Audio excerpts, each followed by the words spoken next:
नमस्ते दोस्तों, ये मेरा तीसरा वीडियो है। पहले 2 वीडियो में मैंने सिर्फ़ अपने दुखों और मैं किस दर्द से गुज़र रही हूँ उसके बारे में बताया था। मैं चाहती हूँ कुछ ऐसा मैं अपने आप को भी मोटिवेटेड रखूँ और मेरे इस वीडियो से दूसरे भी मोटिवेटेड हों। जो हो गया उसको हम लौटा तो सकते नहीं, हम लौट नहीं जो चला गया वो आ नहीं सकता। बस उनकी यादों के सहारे ही हम जी सकते हैं। तो उनकी अच्छी यादों को अपना सहारा बना करके अपने जीवन को फिर से रिज़्यूम करें, फिर से हम नई ज़िंदगी जीने की कोशिश करें। कुछ और रास्ते खोजें जिससे अभी तक तो हम लोगों ने हमेशा दूसरों की खुशी के लिए ही जिया है। अब अपनी खुशी किस में है उसको हम ढूँढें। ढूँढने की मैं भी कोशिश ही कर रही हूँ। मुझे भी अभी तक कुछ मिला नहीं है।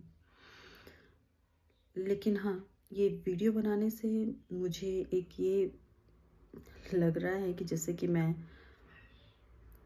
किसी और से जुड़ रही हूँ, कुछ और लोगों के साथ मैं जुड़ रही हूँ और शायद जिस पेन से मैं गुज़र रही हूँ और भी बहुत लोग गुज़र रहे होंगे। मेरे पास आज काफ़ी रिसोर्सेज़ भी हैं, मेरे पास खाने-पहनने की कमी नहीं है, मेरे पास सब कुछ भगवान की दया से है। कभी-कभी उन लोगों के बारे में भी सोच रही हूँ कि जो जिनके ऊपर ये परेशानी आई है और उनके पास रिसोर्सेज़ भी नहीं हैं सर्वाइवल के।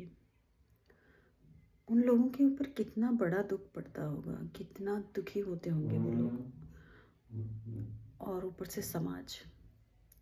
जब मैं आज पढ़ी-लिखी होकर के समाज के बारे में सोचती हूँ, पहले जैसे कपड़े पहनने के बारे में सोचती हूँ, पहले जैसे रहने के बारे में सोचती हूँ, तो लगता है लोग क्या कहेंगे? जब मैं पढ़ने-लिखने के बाद जब मैं दूसरों को देखती तो मुझे लगता था लोगों की परवाह नहीं करनी चाहिए।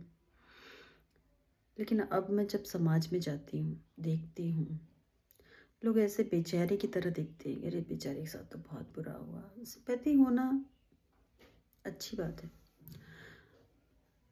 सिंपैथी ना दे कर के अगर वो लोग अपनापन दें, प्यार दें, तो ज़्यादा अच्छा है। सिंपैथी 2 मिनट में यहाँ से वहाँ, अरे बेचारे, उसके बाद तो वो बेचारी याद भी नहीं होती किसी को। तो वैसे किसी की सिंपैथी लेना भी नहीं चाहिए। मुझे तो अगर लड़कियाँ इंडिपेंडेंट हों, गर्ल्स इंडिपेंडेंट हों, लेडीज़ इंडिपेंडेंट हों, वो ज़्यादा बेटर है।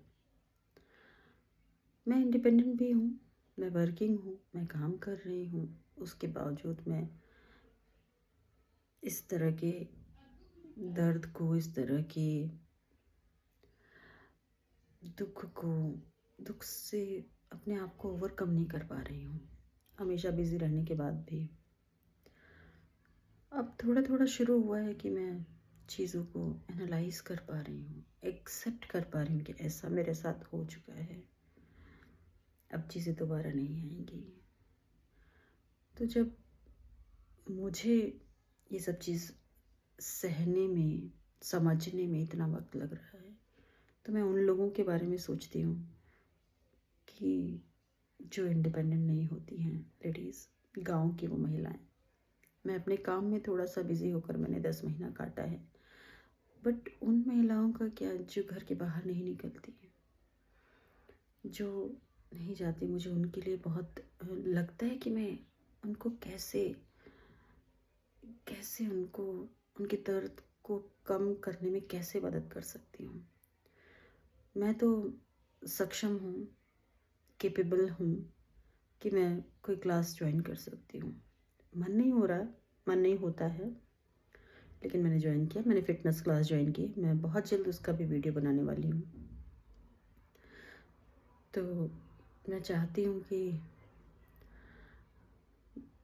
जिस तरह से मैं मोटिवेट होके आगे लाइफ में, पहले तो इनिशियली तो मुझे लग रहा था कि मुझे जीना ही नहीं है, नहीं जीना चाहती थी विदाउट हस्बैंड।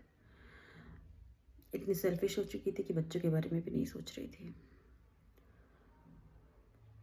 लेकिन अब लग रहा है जब जी ही रही हूँ तो ठीक से क्यों नहीं, अच्छे से क्यों नहीं, अब अपनी खुशियों के बारे में सोचूं कि मेरी भी कोई लाइफ हो सकती है। वो रास्ते फाइंड आउट करने की कोशिश कर रही हूँ। देखती हूँ नेक्स्ट वीडियो में और कौन से रास्ते मिलते हैं, और कुछ क्लासेस ज्वाइन करने के बारे में सोच रही हूँ। मैं टीचिंग लाइन में हूँ। मैं चाहती हूँ कि मैं अपनी इस जर्नी को भी चेंज करना चाहती हूँ, इन चीज़ों को, क्योंकि उसमें रहकर मुझे और चीज़ें फाइंड आउट करने का टाइम नहीं मिल पाता है। पूरा दिन स्कूल के कामों में ही लग जाता है। तो मैं चाहती हूँ कि अब ये सब छोड़ करके, क्योंकि हम लोग यही सोच रहे थे कि थोड़ा सेटल हो जाए, बच्चे भी सेटल हो जाएं, फिर हम लोग अपनी लाइफ जिएंगे। लेकिन ऐसा नहीं है। जब जो मौका मिले जी लेना चाहिए। हमेशा यही नहीं सोचते रहना चाहिए कि इसको सेटल कर दे, उसको सेटल कर दे, ये हो जाए, वो हो जाए। नहीं, कभी कभी नहीं मौका आता। मिलते हैं नेक्स्ट वीडियो में। Bye bye.